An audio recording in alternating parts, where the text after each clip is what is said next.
थी, single citizenship की बात की गई थी। और आर्टिकल 5 में बोला गया था कि कॉन्स्टिट्यूशन के प्रारंभ में क्या है, नागरिकता। तो आपसे बोला है कि आर्टिकल नंबर 5 में क्या बोला गया, तो संविधान के प्रारंभ में क्या है, नागरिकता। आर्टिकल 6 में क्या बोला गया कि पाकिस्तान से भारत आने वाले व्यक्तियों की क्या बारे में बताया गया था, नागरिकता के बारे में। आर्टिकल 7 में बोला गया कि भारत से पाकिस्तान जाने वाले व्यक्तियों की नागरिकता के बारे में बोला गया था। और आर्टिकल नंबर 8 में बोला गया पर्सन ऑफ इंडियन ओरिजिन के व्यक्तियों के बारे में नागरिकता के बारे में बोला गया। आर्टिकल नंबर 9 में बोला गया यदि कोई व्यक्ति किसी दूसरे देश की नागरिकता को एडॉप्ट कर लेता है तो उसकी नागरिकता क्या हो जाएगी, ऑटोमेटिक समाप्त हो जाएगी। यदि कोई व्यक्ति संसदीय विधि के अधीन यदि भारत की नागरिकता की कंडीशन को फुलफिल लगता है तो उसकी नागरिकता बनी रहेगी, और नहीं रखता तो उसकी नागरिकता क्या हो जाएगी, ऑटोमेटिक समाप्त हो जाएगी। और नागरिकता संबंधी कानून बनाने का अधिकार किसको था, संसद को था। ऐसा आर्टिकल नंबर से बोला गया था 11 में। और भारत ने नागरिकता संबंधी प्रावधान काम लिया है ब्रिटेन से, संसदीय शासन प्रणाली को काम लिया है ब्रिटेन से लिया है। और नागरिकता कौन सा पार्ट है, पार्ट नंबर 2 आर्टिकल नंबर कौन सा है, 5 to 11। और भारत में कैसी नागरिकता है, सिंगल सिटीजन, जबकि अमेरिका में कैसी नागरिकता है, दोहरी नागरिकता, डबल सिटीजनशिप। वहां पर स्टेट की भी नागरिकता और देश की भी नागरिकता। और अमेरिका की राजधानी क्या है, वॉशिंगटन डीसी। किस नदी के किनारे लोकेटेड है, पोटोमैक। और पोटोमैक नदी कहां निकलती है, अपलेशियन पर्वत तकला, जहां से 3 नदियां निकलती, पोटोमैक, हडसन और टेनेसी। अमेरिका में कितने प्रांत है, 50। और अमेरिका के फ्लैग में कितने स्टार है, 50। और अमेरिका का प्रत्येक स्टार प्रत्येक प्रांत को क्या करता है, रिप्रेजेंट करने का कार्य करता है। और अमेरिका की राजधानी वॉशिंगटन डीसी में काय के हेडक्वार्टर है आईएमएफ और वर्ल्ड बैंक। आईएमएफ का फुल फॉर्म है इंटरनेशनल मॉनिटरी फंड, जिसकी अध्यक्ष कौन है, क्रिस्टलिना जॉर्जिवा। जबकि वर्ल्ड बैंक के अध्यक्ष कौन है, डेविड मालपास है। और आपको पता है कि अमेरिका ने अलास्का वाला पार्ट किससे खरीदा था, रशिया से खरीदा था। कब खरीदा, 1867 में। जो पहले किसका पार्ट था, रशिया का पार्ट था। और अलास्का नॉर्थ अमेरिका के किस डायरेक्शन में पड़ता है, उत्तर पश्चिम दिशा में। नॉर्थ अमेरिका की 3 प्रमुख कंट्रियां हैं, Canada, America and Mexico. Canada की राजधानी क्या है, ओटावा। और अमेरिका की क्या है, वॉशिंगटन डीसी। और मैक्सिको की क्या है, मैक्सिको सिटी। और आपको पता है कि नीचे अगर आप जाएंगे मैक्सिको की तो आपको सेंट्रल ऑफ अमेरिका के साथ देश दिखते हैं और कैरिबियन सागर की कंट्रियां दिखती हैं। और आपको पता है कि कनाडा और अमेरिका के बीच में कितने डिग्री अक्षांश रेखा लैटिट्यूड लाइन बनाती है, 49 डिग्री नॉर्थ लैटिट्यूड बनाती है, जिस पर 4 सुपर ग्रेट लेक्स स्थिति, सुपीरियर, ह्यूरन, इरी और ओंटारियो। और आपको पता है इरी और ओंटारियो के बीच में नायग्रा वाटरफॉल स्थित था, जो किस नदी पर था, सेंट लॉरेंस नदी पर। और सेंट लॉरेंस नदी ओंटारियो झील से निकलती है, जिसके किनारे कनाडा के 2 शहर टोरंटो एंड मॉन्ट्रियल से। कनाडा का सबसे बड़ा प्रांत कौन सा है, सबसे बड़ा शहर कौन सा है, टोरंटो। दूसरे नंबर का सबसे बड़ा प्रांत कौन सा था, मॉन्ट्रियल का। मॉन्ट्रियल प्रोटोकॉल कब हुआ, 16 सितंबर 1987 को हुआ, कनाडा के मॉन्ट्रियल शहर में हुआ। जो सेंट लॉरेंस नदी के किनारे लोकेटेड है। सेंट लॉरेंस नदी कहां निकल रही है, ओंटारियो झील से निकल रही है। मॉन्ट्रियल प्रोटोकॉल का संबंध ओजोन परत से था, क्योंकि ओजोन परत में क्या हो गया था, छिद्र हो गया था। और किस गैस की वजह से हुआ था, सीएफसी, जिसे क्या बोलते हैं, क्लोरोफ्लोरोकार्बन। और इसे अन्य नाम से क्या जानते हैं, फ्रियोन के नाम से जानते हैं। जो कहां निकलती है, एसी और ओजोन से। और ओजोन परत में पहली बार छिद्र अंटार्कटिका महाद्वीप से फोरमैन नाम के वैज्ञानिक ने देखा था।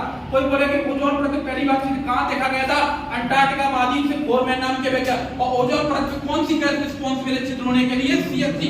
और ओजोन परत को लेकर कौन सा प्रोटोकॉल हुआ था, मॉन्ट्रियल प्रोटोकॉल हुआ। और कब हुआ है, 16 सितंबर 1987 को। कहां हुआ है, कनाडा के मॉन्ट्रियल शहर में। और मॉन्ट्रियल से कहां लोकेटेड है, सेंट लॉरेंस नदी। सेंट लॉरेंस नदी कहां निकल रही है, ओंटारियो झील से निकल रही है, जो अमेरिका से कनाडा की सीमा बनाती है। और अमेरिका से कनाडा की सीमा बनाने वाला एक वाटरफॉल है नायग्रा वाटरफॉल, जो सेंट लॉरेंस नदी पर पड़ता है, जो इरी एवं ओंटारियो झील के पर पड़ता है।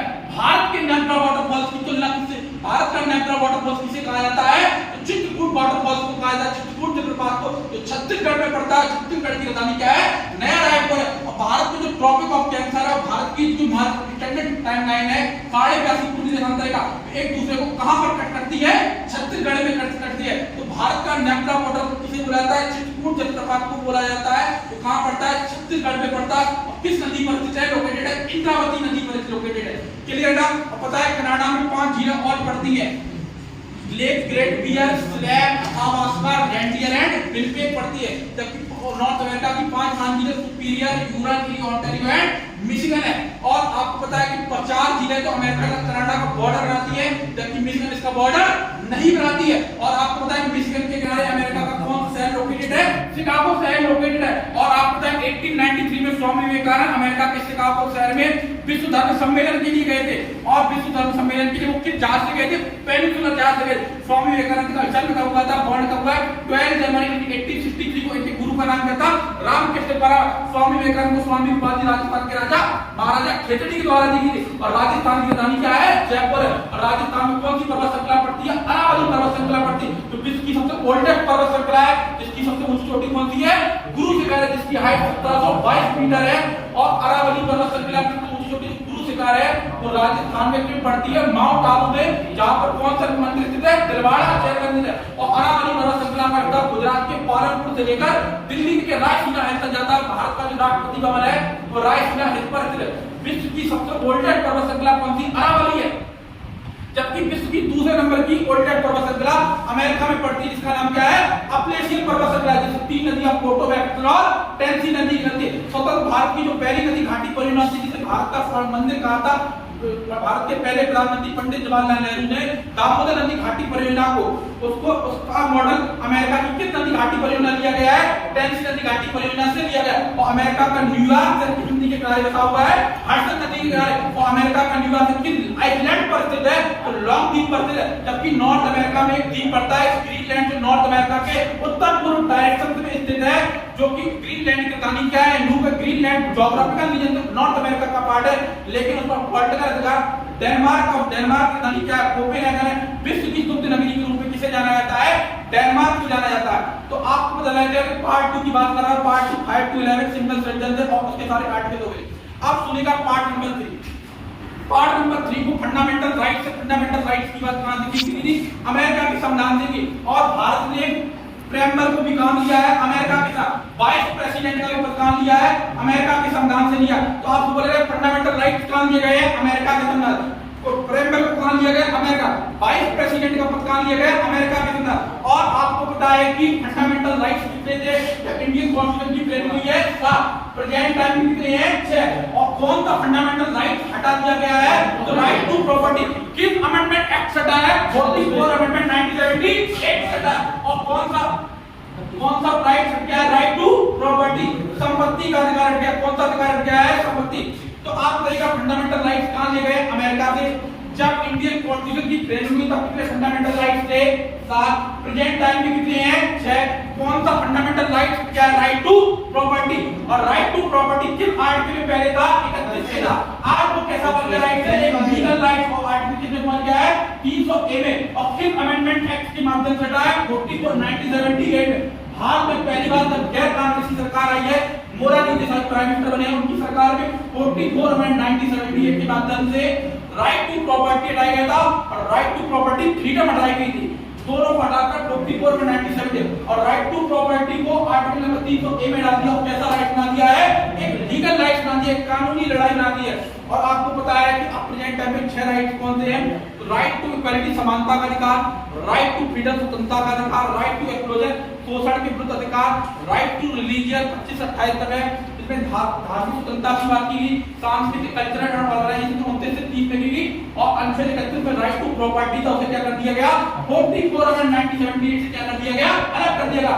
और राइट टू रेमेडी और रेमेडीज की बात संविधान के 4 के अधिकार की बात आर्टिकल नंबर 32 में की गई थी। और आपको पता है डॉक्टर भीमराव अंबेडकर ने आर्टिकल 32 को हार्ट ऑफ सोल की संज्ञा दी है। और सुप्रीम कोर्ट के पूर्व न्यायाधीश गजेंद्र गाडेकर का स्टेटमेंट है, उन्होंने आर्टिकल 32 को प्रजातंत्र डेमोक्रेटिक हाउस की संज्ञा दी। तो आपसे बोला है कि ऐसा कौन से सुप्रीम कोर्ट के पूर्व जस्टिस थे जिन्होंने प्रजातांत्रिक भवन की संज्ञा आर्टिकल नंबर 32 को दी थी? तो गजेंद्र गाडेकर के द्वारा दी गई। जिसमें कितने प्रकार की रिट है?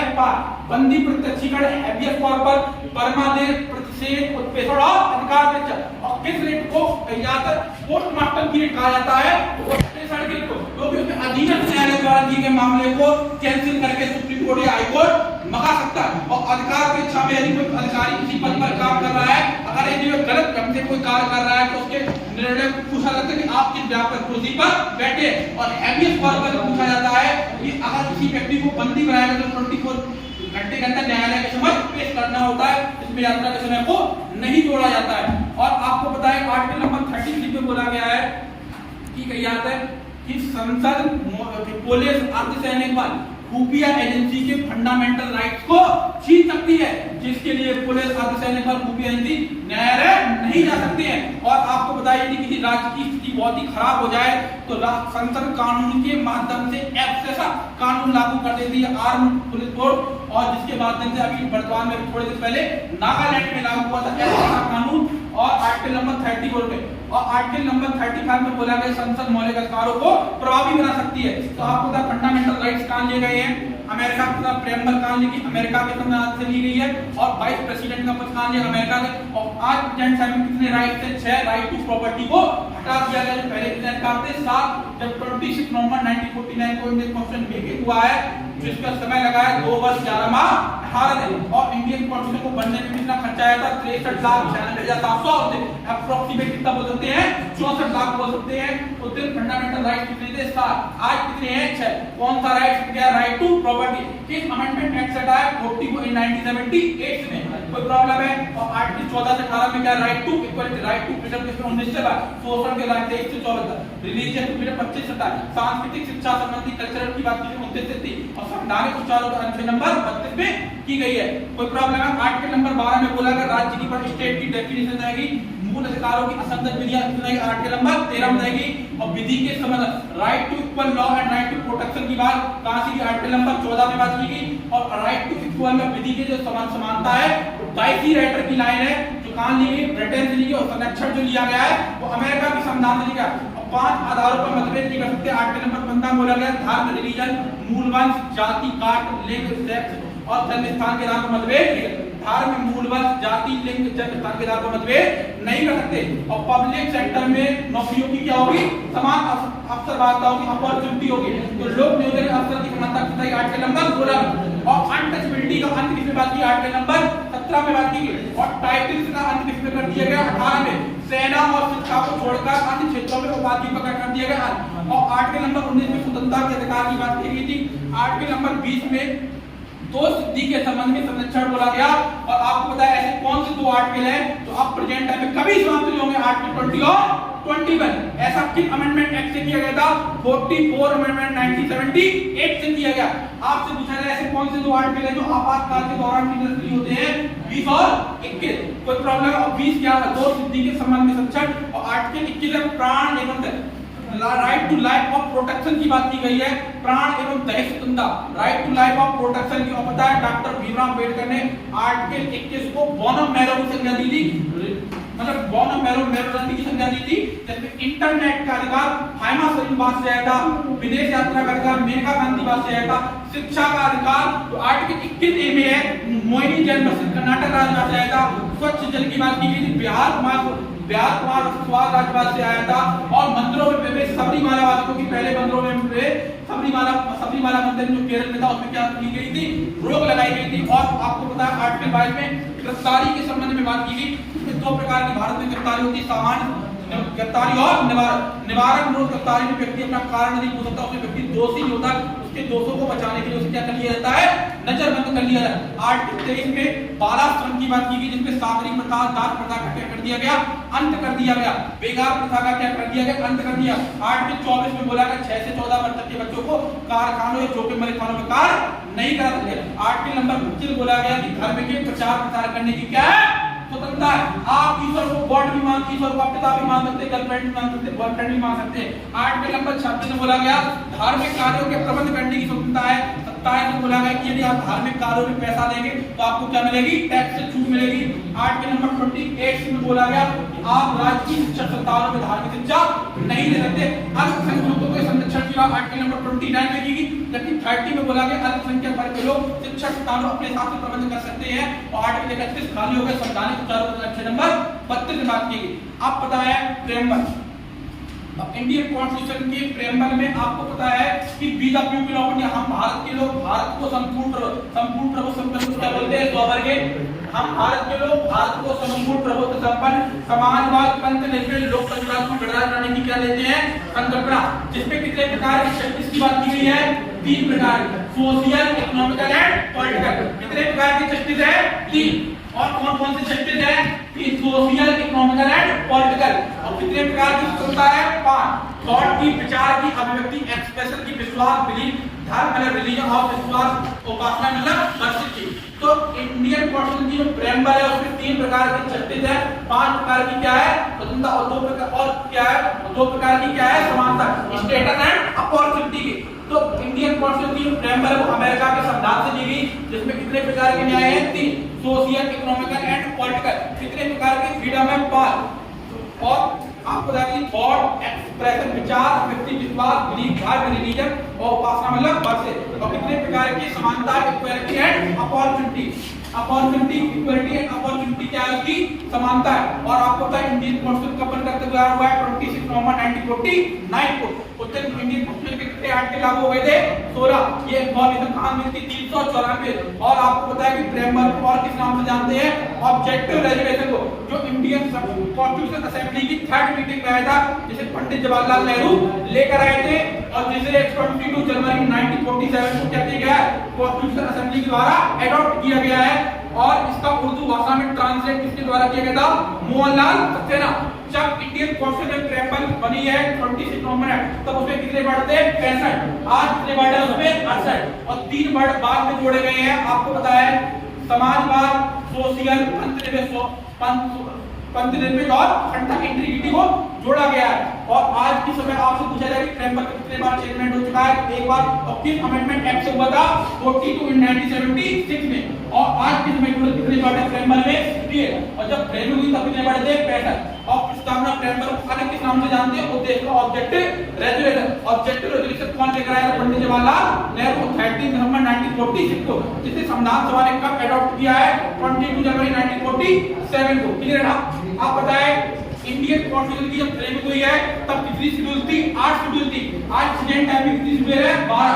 और पता है 9 शेड्यूल को फर्स्ट अमेंडमेंट 1951 से ऐड किया गया, 10 शेड्यूल को किससे ऐड किया गया 52 1980 आई में ऐड किया, 11 शेड्यूल को 73 1992 से ऐड किया गया, और 12 शेड्यूल को 74 1992 से। तो आपको बताया जब इंडियन कॉन्स्टिट्यूशन की फ्रेमिंग हुई है तब 8 शेड्यूल थी 26 नवंबर 1949 को, लेकिन प्रेजेंट टाइम में कितनी है 12।